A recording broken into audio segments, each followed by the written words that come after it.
സ്നേഹവന്ദനങ്ങൾ പ്രിയമുള്ളവർ, പാഠഭേദത്തിലേക്ക് ഒരു പ്രാവശ്യം കൊണ്ട് എല്ലാവരെയും സ്വാഗതം ചെയ്യുകയാണ്.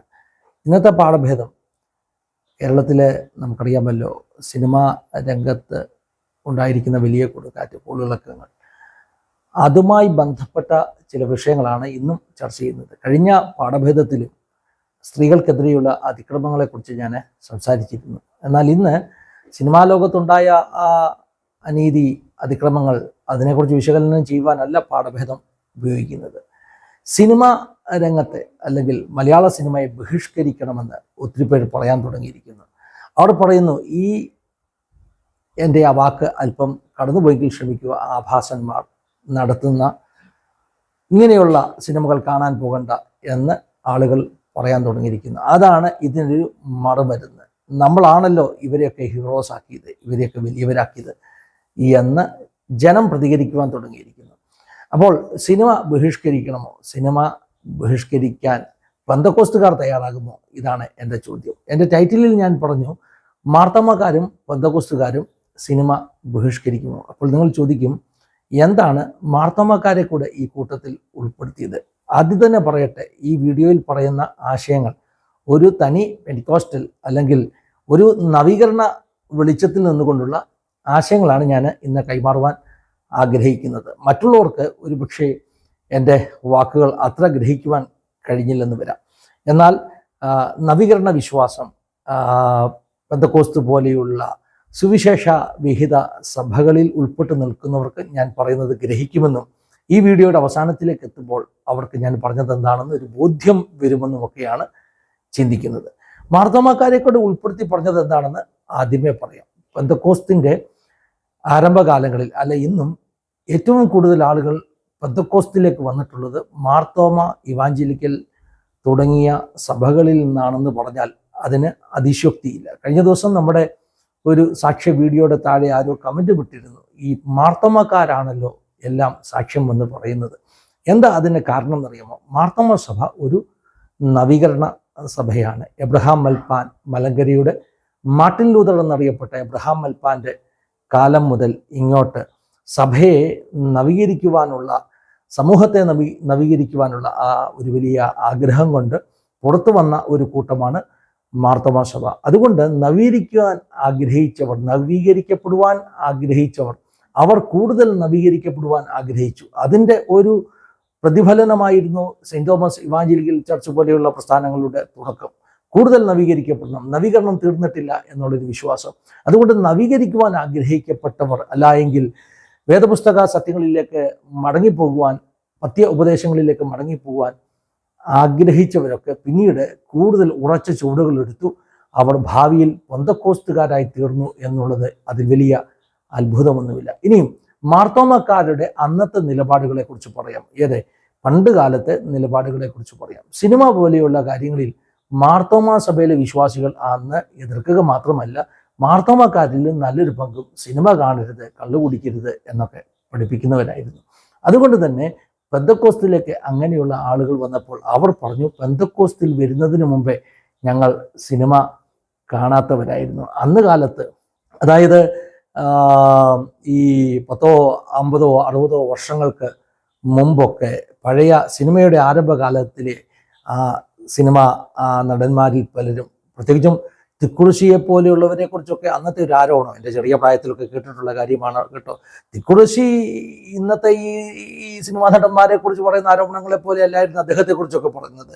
അവർക്കൊക്കെ ഒത്തിരി ഭാര്യമാരുണ്ടായിരുന്നു, അല്ലെങ്കിൽ ഒന്നിലധികം വിവാഹം കഴിച്ചവരാണ്. അങ്ങനെയുള്ള കുത്തഴിഞ്ഞ ജീവിതം നയിക്കുന്ന ഇവന്മാരുടെയൊക്കെ സിനിമ നമ്മൾ കാണാൻ പോകരുത് എന്നൊക്കെ ഒരു ചിന്താഗതി ഈ പറഞ്ഞ നവീകരണമാശയമുള്ള സഭകളിൽ ഒക്കെ ഉണ്ടായിരുന്നു. ആ പഠിപ്പിക്കൽ ഉണ്ടായിരുന്നു. അന്ന് കാലത്ത് ഞാൻ കേട്ടിട്ടുള്ള ഒരു കഥയല്ല, സംഭവമാണ് കേട്ടോ. മാരാമൺ കൺവെൻഷനൊക്കെ നടക്കുമ്പോൾ അന്നത്തെ മെത്രാപ്പോലിത്ത, എൻ്റെ ഓർമ്മ ശരിയാണെങ്കിൽ യുഹാനോൻ മാർത്തോമ കൺവെൻഷന് സ്റ്റേജിൽ നിന്ന് പ്രാർത്ഥിക്കുമ്പോൾ അടുത്ത സിനിമാ കോട്ടകളിൽ ഫിലിം ഓടത്തില്ലായിരുന്നു, അല്ലെങ്കിൽ ഫിലിം പൊട്ടിപ്പോകുമായിരുന്നു. അന്നൊക്കെ ഫിലിം റോളുകളാണല്ലോ, ആ ഫിലിം പൊട്ടിപ്പോകുമായിരുന്നു. അങ്ങനെ പലപ്പോഴും സിനിമ ഓടിക്കുവാൻ അവർക്ക് കഴിയില്ലായിരുന്നു. കാരണം മാരാമൺ കൺവെൻഷൻ നല്ല തിരക്കുള്ള സമയമാണ്. ഈ കൺവെൻഷൻ്റെ തിരക്കിന് ഒത്തിരി ആൾ കൂടുമ്പോൾ സിനിമാ കോട്ടക്കാർക്ക് നല്ലൊരു ചാകര സമയമാണത്. അവർക്ക് നല്ല വരുമാനം ഉണ്ടാക്കാനുള്ള സമയമാണ്. പക്ഷേ മെത്രാച്ചൻ സ്റ്റേജിൽ നിന്ന് പ്രാർത്ഥിക്കും, ഇവിടെ അടുത്ത ഒരു സിനിമാ കോട്ടയിലും സിനിമ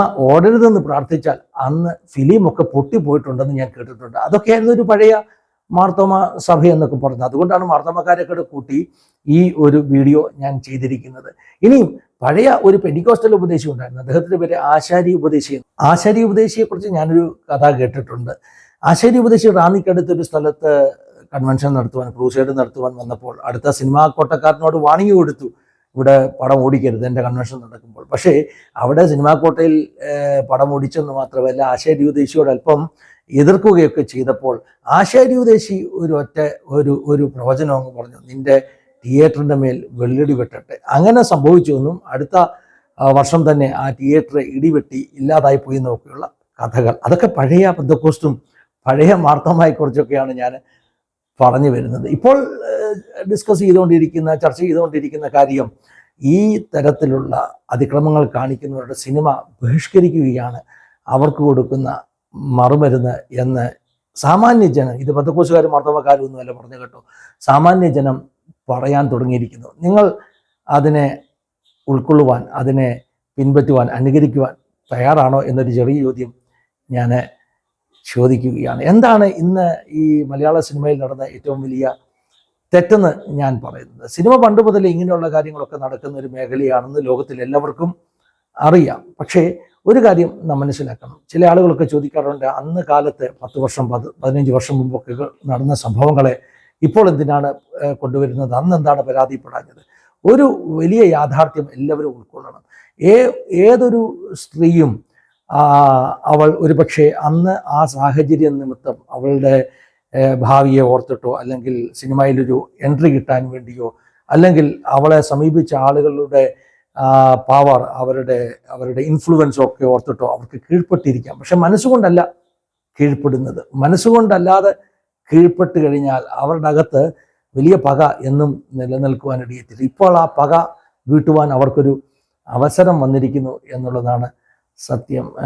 പ്രത്യേകിച്ചും സ്ത്രീ പുരുഷ ബന്ധത്തിൽ സ്ത്രീയുടെ അനുവാദവും ഹൃദയപൂർവ്വമാകുന്ന സമ്മതവുമില്ലാത്ത ഏതൊരു ബന്ധവും, അത് ഏതൊക്കെ വിധത്തിൽ സംശീകരിച്ചെടുത്തതാണെങ്കിലും അതൊക്കെ സ്ത്രീക്ക് വലിയ പകയുളവാക്കുന്നതാണെന്നുള്ള സത്യം ഈ മണ്ടന്മാർ മനസ്സിലാക്കിയില്ല. അവരവരുടെ കരുത്തുകൊണ്ട് പലതും നേടിയെന്നാണ് ഇപ്പോൾ കഥകൾ കേൾക്കുമ്പോൾ നമുക്ക് മനസ്സിലാക്കുവാനിടയായിത്തീരുന്നത്. അപ്പോൾ തിക്കുറിശ്ശിയുടെ കാലഘട്ടത്തിലേക്കാൾ അധികമായിട്ട് അധമമാകുന്ന പ്രവൃത്തികൾ ചെയ്യുന്ന ഒരു കൂട്ടം ആളുകൾ, അധമമാകുന്ന പല സന്ദേശങ്ങളും സമൂഹത്തിൽ എത്തിക്കുന്ന ചില ചിത്രങ്ങൾ, അങ്ങനെയുള്ള ചിത്രങ്ങളൊക്കെ നമുക്ക് കാണാൻ പറ്റുമോ എന്നുള്ളത് വലിയൊരു ചോദ്യമാണ്. ഇങ്ങനെ ഒരു ചോദ്യം ചോദിക്കുമ്പോൾ തന്നെ നിങ്ങൾ മനസ്സിലാക്കണം, ഈ ചോദ്യം എന്തുകൊണ്ട് പ്രസക്തമാകുന്നു. കാരണം ഇന്ന് കാലത്ത് പെന്തക്കോസ്തുകാർ പോലും ഒരു നല്ല കൂട്ടം, എല്ലാവരും ഒന്നും ഞാൻ പറയില്ല കേട്ടോ, നല്ല കൂട്ടം സിനിമ കാണുന്നവരാണ്. ചെറിയ പ്രായത്തിലുള്ള കുട്ടികളാണെങ്കിൽ അവർക്ക് സിനിമ കാണുന്നതിൽ തെറ്റില്ല എന്ന് പോലും ഒരാശയത്തിലേക്ക്, അഭിപ്രായത്തിലേക്ക് വന്നിരിക്കുന്നു.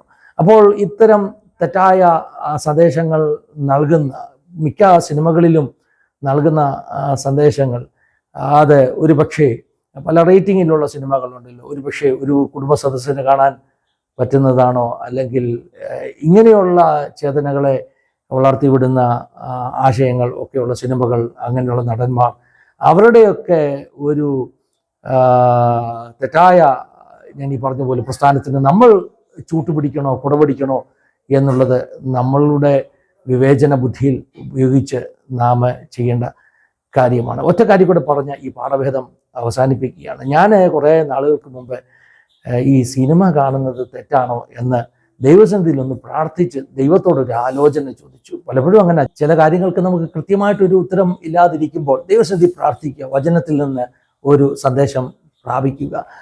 അങ്ങനെ ഒന്ന് പ്രാർത്ഥിച്ചു നോക്കി. അത് പറയുന്നതിന് മുമ്പ് ഒരു കാര്യം കൂടെ പറയാം. ചെറിയ പ്രായത്തിൽ കോളേജിലൊക്കെ പഠിക്കുന്ന സമയത്ത് ICPFിൻ്റെ ക്യാമ്പുകളിലൊക്കെ പങ്കെടുക്കുമ്പോൾ ഈ ചോദ്യം വരാറുണ്ടായിരുന്നു, സിനിമ കാണുന്നത് ശരിയാണോ? അന്ന് ICPFിൻ്റെ ലീഡേഴ്സൊക്കെ ഞങ്ങളോട് പറഞ്ഞു തന്നത് ഓർമ്മയുണ്ട്. യേശുവിൻ്റെ കൂടെ ഇരുന്ന് കാണുവാൻ പാടില്ലാത്ത ഒന്നും നിങ്ങൾ കാണില്ല. നിങ്ങൾ ചിന്തിക്കുക, നിങ്ങളോടൊപ്പം യേശു എപ്പോഴും ഉണ്ട്. യേശുവും നിങ്ങളും ഒന്നിച്ചിരുന്ന് യേശുവെ നമുക്കൊരു സിനിമ കാണാം എന്ന് പറഞ്ഞ് ഒന്നിച്ച് കാണാൻ പറ്റുന്നത് മാത്രമേ നമ്മൾ കാണുവാൻ പാടുള്ളൂ. അതൊരു പഴയ ഉത്തരമാണ്. ഒന്നുകൂടെ വ്യക്തതയുള്ള ഒരു ഉത്തരം കിട്ടണമെന്ന് ഞാൻ ആഗ്രഹിച്ചപ്പോൾ ഞാൻ ദൈവസന്നിധിയിൽ പ്രാർത്ഥിച്ചു, കർത്താവേ എനിക്കൊരു മറുപടി വേണം. ഇന്ന് ഈ ചോദ്യത്തിൻ്റെ ഉത്തരം എന്താണ്? സിനിമ കാണുവാൻ പറ്റുമോ? അങ്ങനെ പല ചോദ്യങ്ങൾക്കും പ്രാർത്ഥനയിലൂടെ വചനത്തിലൂടെ എനിക്ക് മറുപടി കിട്ടിയിട്ടുണ്ട്. അങ്ങനെ ഞാൻ പ്രാർത്ഥിക്കുമ്പോൾ പെട്ടെന്ന് എൻ്റെ മുമ്പിൽ ഒരു വചനം പരിശുദ്ധാത്മാവ് എഴുതി കാണിച്ചു. അത് 119 സങ്കീർത്തനത്തിൻ്റെ 37 വാക്യമാണ്. 119 സങ്കീർത്തനം 37 വാക്യമെന്ന് എൻ്റെ പ്രാർത്ഥനയിൽ ദർശനത്തിൽ ഞാൻ എഴുതി കണ്ടപ്പോൾ ഞാൻ പെട്ടെന്ന് ആ വചനം തുറന്നു വായിച്ചു. ആ വചനം ഇപ്രകാരമാണ്: വ്യർത്ഥമായതിൽ നിന്ന്, വ്യാജമായതിൽ നിന്ന് ഞാൻ എൻ്റെ കണ്ണുകളെ നിന്റെ വചനത്താൽ അകറ്റുന്നു. അതാണ് അതിൻ്റെ അർത്ഥം. വ്യാജമായതിൽ നിന്ന്, വ്യർത്ഥമായതിൽ നിന്ന് എൻ്റെ കണ്ണുകളെ ഞാൻ അകറ്റുന്നു. മലയാളത്തിൽ വ്യാജമായത് എന്നാണെങ്കിൽ, അല്ലെങ്കിൽ മായ, വാനിറ്റി എന്നൊക്കെ വിളിക്കാം. ഇംഗ്ലീഷിൽ അതിന് ഉപയോഗിച്ചിരിക്കുന്ന പദം വെയിൻ അല്ലെങ്കിൽ വാനിറ്റി അല്ലെങ്കിൽ വ്യർത്ഥമായത് എന്ന പദമാണ്.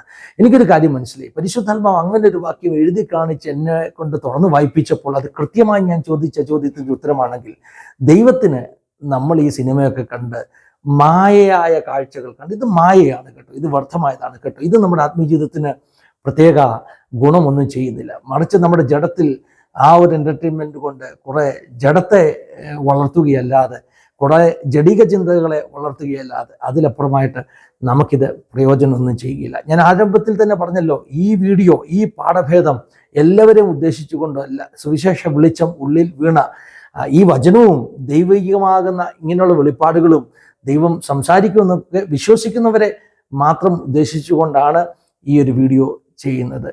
അപ്പോൾ പറഞ്ഞു നിർത്തട്ടെ, പഴയ മാർത്തമാക്കാരും പഴയ ബന്ധക്കോസ്തുകാരും ഒക്കെ ആരെങ്കിലും ബാക്കിയുണ്ടെങ്കിൽ, അവർക്ക് ആ ഓർമ്മകളുണ്ടെങ്കിൽ കുഞ്ഞുങ്ങളോട് പറഞ്ഞു കൊടുക്കുക. നമ്മുടെ മെത്രാച്ചന്മാരും ഉപദേശിമാരും പണ്ടൊക്കെ സിനിമയ്ക്കെതിരെ പ്രാർത്ഥിച്ചിട്ടുണ്ട് കേട്ടോ. വ്യർത്ഥമായതിൽ നിന്ന്, മായയായതിൽ നിന്ന് നമ്മുടെ കണ്ണുകളെ അകറ്റി നിർത്തുകയാണ് ദൈവത്തിൻ്റെ ഇഷ്ടം. അതെനിക്ക് കിട്ടിയ ഒരു ബോധ്യമാണ്. 119 സങ്കീർത്തനം 37 വാക്യത്തിലൂടെ ദൈവം എന്നോട് സംസാരിച്ചതാണ്. മായക്കാഴ്ചകൾക്ക് പിന്നാലെ പോകാതിരിക്കാം, വ്യർത്ഥമായതിൽ നിന്ന് നമ്മുടെ കണ്ണുകളെ തിരിക്കാം. അതൊരു പക്ഷേ അങ്ങനെയുള്ള കാഴ്ചകൾ നമ്മുടെ ഉള്ളിൽ നരകത്തിൻ്റെ തീ കത്തിക്കുവാൻ സാധ്യതയുണ്ട്. അത് നമ്മെ നരകത്തിലേക്ക് വലിച്ചടിപ്പിക്കുവാൻ സാധ്യതയുണ്ട്. സെക്കുലർ ഫീൽഡ് സിനിമ ബഹിഷ്കരിക്കണമെന്ന് ഇപ്പോൾ പറയുന്നതിൻ്റെ കാരണം ഈ അതിക്രമങ്ങൾ കൊണ്ടാണ്.